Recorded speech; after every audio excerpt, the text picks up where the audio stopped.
1. I moved around a lot as a kid. For a small chunk of my life, I lived in what at the time was considered the most dangerous neighborhood in New York City, in the projects. My family wasn't doing very well financially, and I distinctly remember our apartment being swarmed with cockroaches. We had just a mattress or two on the floor.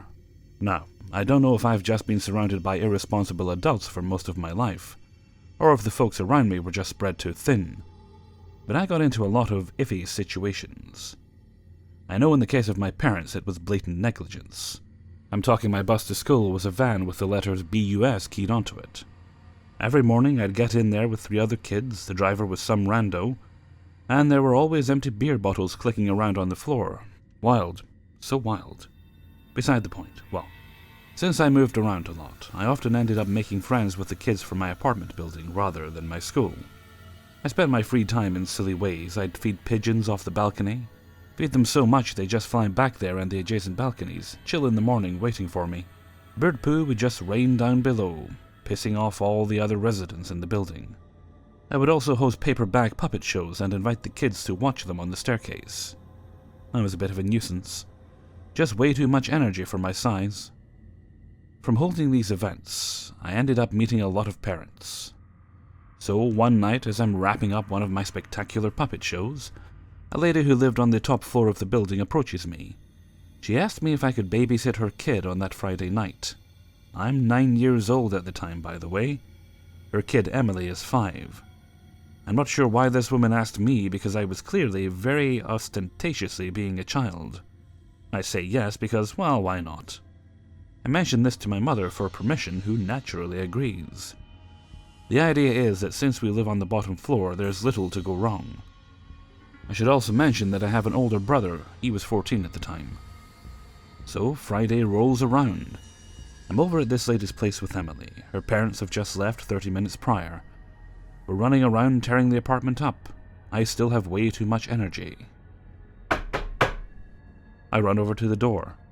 I should have checked the peephole, but I'm honestly too short. At this point in my life, no one has told me to never open the door for a stranger, so I open it.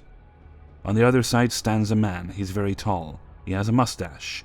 He looks like he's in his 40s. I ask him what he wants. He says that he's a friend of Sam's, Emily's father, and he was coming by to say hi. I tell him Sam isn't around. Dumb, I know. He tells me that it's not a problem and that Sam had told him he's coming home soon, and to wait right here. He pushes past me, strolls over to the couch, like he's right at home, and sits. Someone should be watching you kids in the meantime anyway, right? The guy was friendly and so self-assured. I was confused. I didn't know Emily's family too well, and I didn't know who they were good friends with. I knew nothing. Maybe this guy came over here all the time. Emily didn't seem to have any strong reaction. So I just figured everything was okay. Maybe Sam really was coming home. Perhaps they forgot something. Or there was something important to talk to this guy about. The guy knew his name, after all. So we're all sitting on the couch, and he's talking to us about his favorites, his favorite color, his favorite food, whatever. It's been about 20 minutes, no Sam. The guy is getting increasingly physically comfortable with Emily. At one point she was trying to dodge him, putting his arms around her. Something about the situation wasn't sitting right, and I could tell that she, actually, probably didn't really know him. Something was hanging in the air, something that was scaring that little girl. So, well, what do I do? There was no way to check his story. Emily's parents didn't leave me any way to contact them. I still brush it off, since the situation still seems completely normal to my innocuous eyes. We're all just talking. Nothing is going wrong, technically. We even start playing tag, but then I begin to notice that whenever I'd walk towards the entrance area, he'd somehow intercept me in a friendly way. He'd glide me in the other direction or call me over for a high five. He'd even let himself get tagged. As friendly and fearless as I swore I was, something was scaring me too. So I trusted that. Another 20 minutes, no Sam. I was getting panicked. But I knew my parents weren't home, only my brother. Thankfully I remembered that this family had a phone. I had seen it as I was twirling around with Emily earlier.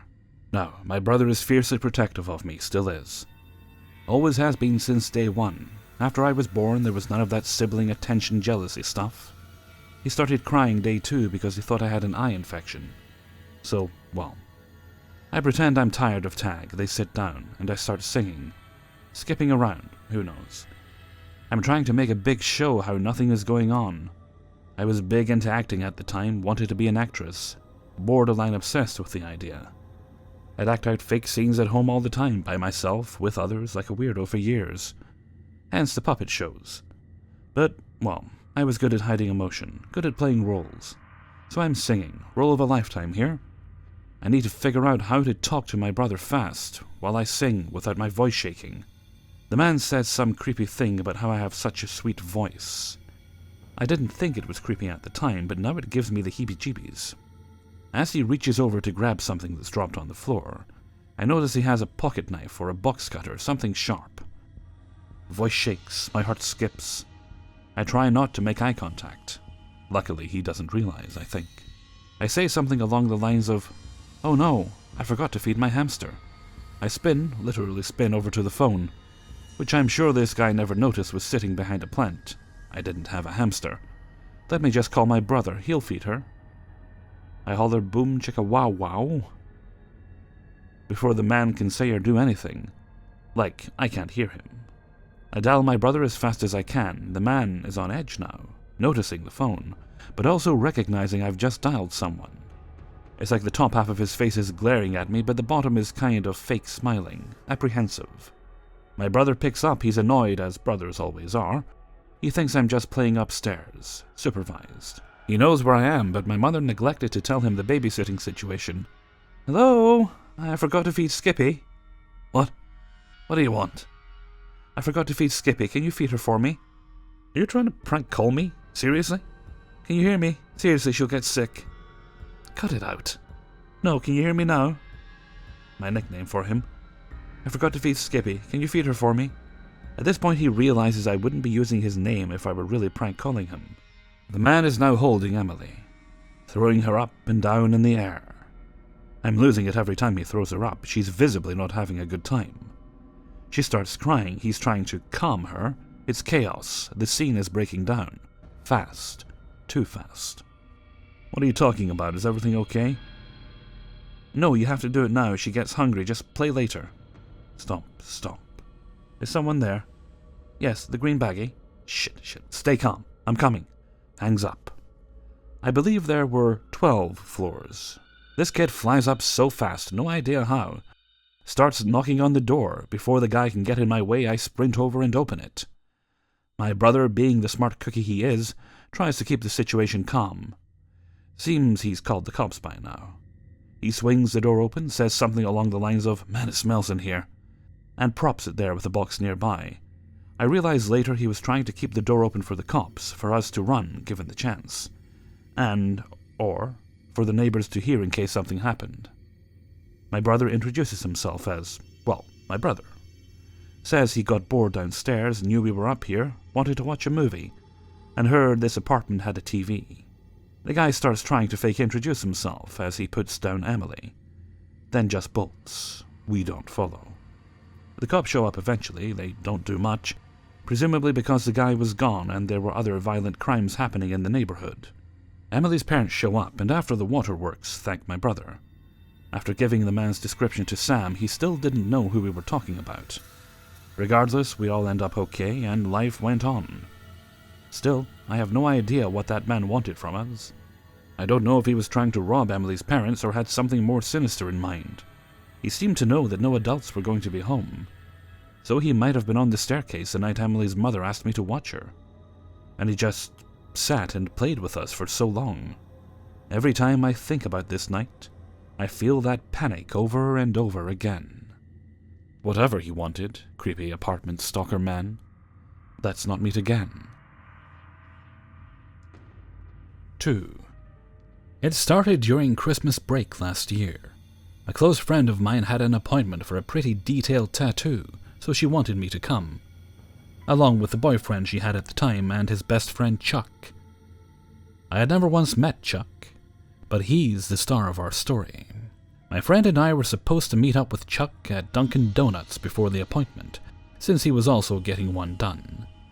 He wasn't at all who I expected him to be when we first got there, and he seemed pretty cool at first. But then he started acting like one of those fake, deep people who thinks they can know everything about someone through their eyes. He kept telling me that he really liked that he could see that I'm a person who's suffered like he has. And at one point he said, "Your eyes are like a vortex." It kinda weirded me out, but I figured it wouldn't be a huge deal. Still, the whole purpose of meeting up was to get tattoos. We started talking about that. I showed him the tattoos I have and what others I have planned. For some reason, Chuck insisted that he buy a small, relatively cheap tattoo for me. I kept trying to say no because, I just met him like an hour ago. But he said it was no big deal. As weird as it made me feel, I decided to just go with it. Fast forward to the appointment. We're sitting there in the parlor's lobby, waiting for the artist to be done with their current client. Suddenly, Chuck starts acting weird, saying he's having an anxiety attack. Obviously, I don't take anxiety lightly, but I was confused about what was happening. Regardless of how odd it seemed, we tried to calm him. Eventually it passed and he was fine again.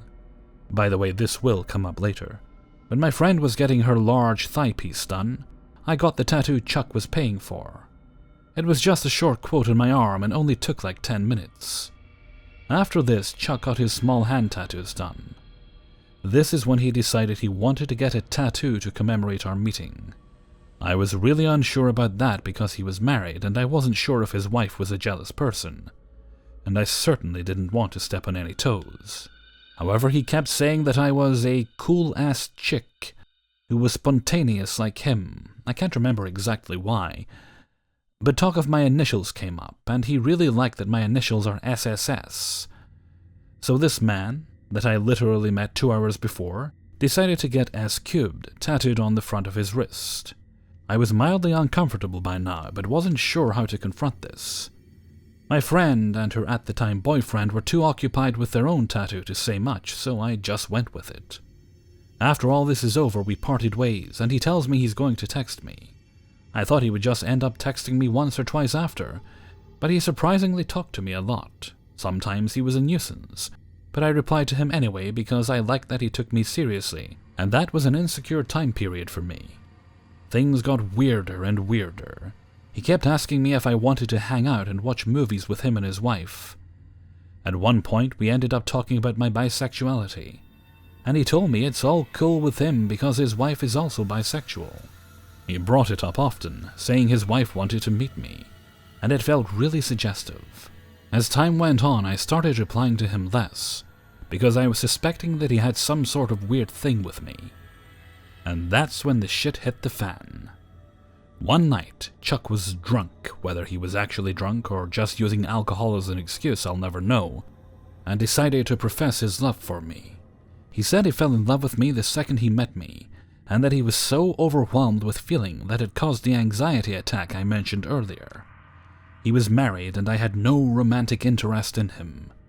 I had never once led him on or even suggested I liked him. But then he told me that his marriage was falling apart and his wife was cheating on him. I wasn't sure if I should believe him.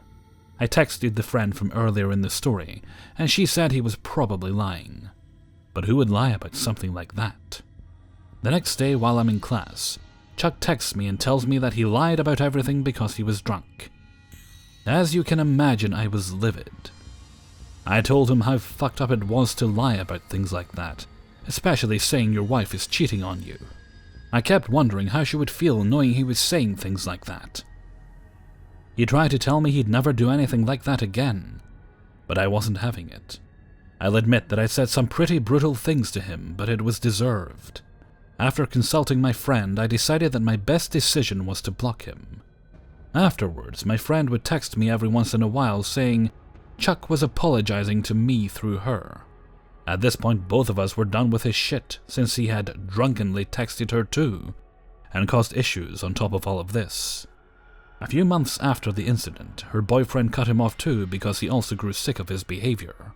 Even though this was nearly a year ago, I still wonder how he feels when he looks at his wrist and sees my initials. Thanks for the tattoo, Chuck. 3. Okay, so first off, this happened a few months ago. I had just moved into an apartment complex and only had a bed, a TV, a rocking chair, and an Xbox One. I work in a town that is an hour away and they didn't have anything available that I could move into. So this big city that was the next closest place that was also in my price range. The first few weeks play out the same. I get up, shower, go to work for 10 hours, come home, eat, watch a little Netflix, go to sleep, repeat. On my days off, I travel 3 hours away to see my wife and kids. Now, we aren't divorced or separated. I had to relocate from the town we lived to start my career in asset protection as an APM or asset protection manager. One night, as I was going through my evening routine, someone knocks on my door. It is a woman, maybe 5'7", brown hair, skinny. She looked like she was methed out of her skull. Her eyes were barely even open. She asked to talk to someone named Jareth. I told her no one by that name lived here. She said he did. She said he was here last Thursday. And he was here. She wanted to buy drugs from him, and this was the address she was given. I once again told her no one named Jareth lived here, and shut the door on her. She began banging on the door, crying how she needed her fix. I told her to fuck off. After a few moments, I heard someone yell at her to shut up or they were calling the cops. The banging stopped. Never saw her again. I sat back down to continue watching the movie I had on. I started thinking about what the woman had said. She couldn't have been here last Thursday. I was off work last Thursday and Friday, with my wife and children. I started to look around more closely. Nothing seemed out of place. I checked all the windows. Nothing was cracked or broken. All the security bars were locked in their places. There was no upper attic spaces nor crawl spaces. Nothing. I felt a little more secure and went about my night as usual. My next days off, I made sure everything was locked and nothing was out of place. I went to see my wife as usual. Told her what had happened. She suggested I take the pellet gun. Now I know, what is a pellet gun going to do? Well, in her thinking, it looked like a real gun. In the dark, no one can really tell the difference. Same for at a distance. Plus, it had a CO2 cartridge in it and 10 pellets. So I took it. When I got back, I looked around. Nothing was out of place, nothing was missing. I put my stuff up as usual and turned on my Xbox. This is where I noticed something was off. When it powers on, it takes you to the home screen. On this screen, you can see the last thing you were on plus the previous things you have done. When I left it last, the Netflix app should have been the first one on there, but it wasn't. Instead, it was Battlefield 1. The one before that was Mortal Kombat X. Someone had been using my Xbox. I once again did a thorough search of the apartment. Nothing. It was a couple of days after that the guy across from me approached me while I was getting out of my vehicle. He said that a lot of people were coming by the apartment on certain nights, and were making a lot of noise and that it keeps his daughter up. If I could keep it down or just stop doing whatever it was I was doing on those nights. I was confused. I must have shown it because his expression changed. He asked me if I was the one who was having people over at odd hours of the night. I told him no. I proceeded to tell him the things that were happening. I told him I'm 200 miles away in my days off. We both came to the same conclusion that someone was getting into my apartment when I wasn't there. I made the decision not to go see my family one week, to see if the person using my apartment would show up. Of course, no one came that week or the week after. It dawned on me at work during one day, during a conversation about how shoplifters would try to see what vehicle you drove to know if you were there, that it hit me. Whoever was using my apartment knew what I drove. With that in mind, I waited till my next days off to set my trap. On the said day, I parked my vehicle 3 complexes down and walked back. I unscrewed all my light bulbs and waited in the corner in the living room. I let my neighbor know what I was doing in case any trouble occurred. I put my phone to its lowest brightness and had my camera ready, flash and all. I waited for 6 hours, which felt like forever, before it happened. I heard the front doorknob jiggle. I got up, phone in one hand and pellet gun in the other.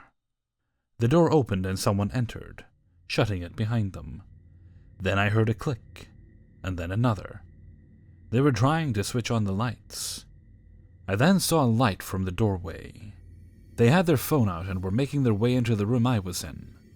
As soon as they entered the doorway, I snapped a picture. The brightness of the flash caught him completely off guard. He was momentarily stunned, cursing at me, trying to make his way back to the front door. I yelled at him to get the fuck out and never return.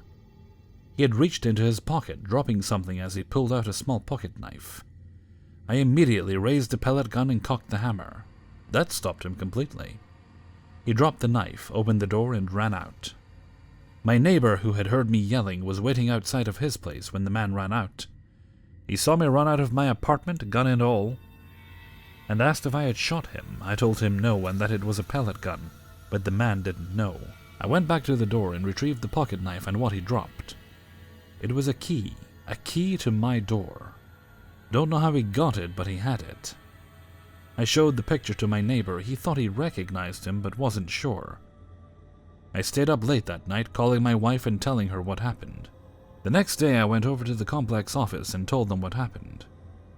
I brought up the fact that he had a key to my door and I wanted to know why he did. They weren't sure. Then I showed them the picture of the man.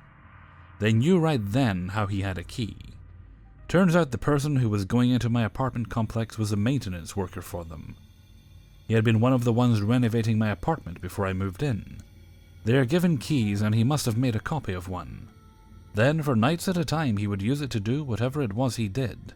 I must have put a hamper in his nightly activities when I moved in. That is, until he figured out my routine. The man was, of course, fired from his job and prohibited from entering the grounds again. I was given 3 months free rent. I never pressed charges and let it go. I have a real gun now, just in case. My neighbor and I struck up a friendship, and we now watch each other's places when we're out of town. Hopefully this never happens again to anyone else. And yes, I had the locks changed in case you were wondering. So creepy asshole who was using my apartment for God knows what. Let's not meet. Hey everybody, Hellfreezer here, and thank you very much for listening to 3 True Scary Stories, episode 355. And thank you very much to everybody who allowed me to use their stories in this video. Well, let's see, recording this on Monday. I had a fairly productive weekend. I managed to get everything I needed to do in my house sorted. Got all my blinds and curtains up, and the house looks very nice and cozy now that everything's all ship-shape in Bristol fashion, as they say. Of course, now I'm feeling low energy because I got barely any sleep. I got up kind of earlier on Saturday, and when I went to bed on Sunday, didn't really get much rest. I think I'll probably sleep tonight, though. Certainly more than an hour, I hope. I'm sure I'll be fine. Okay, and with that, I think I'm going to head off for now. So until next time, thank you very much for listening, and take very good care of yourselves.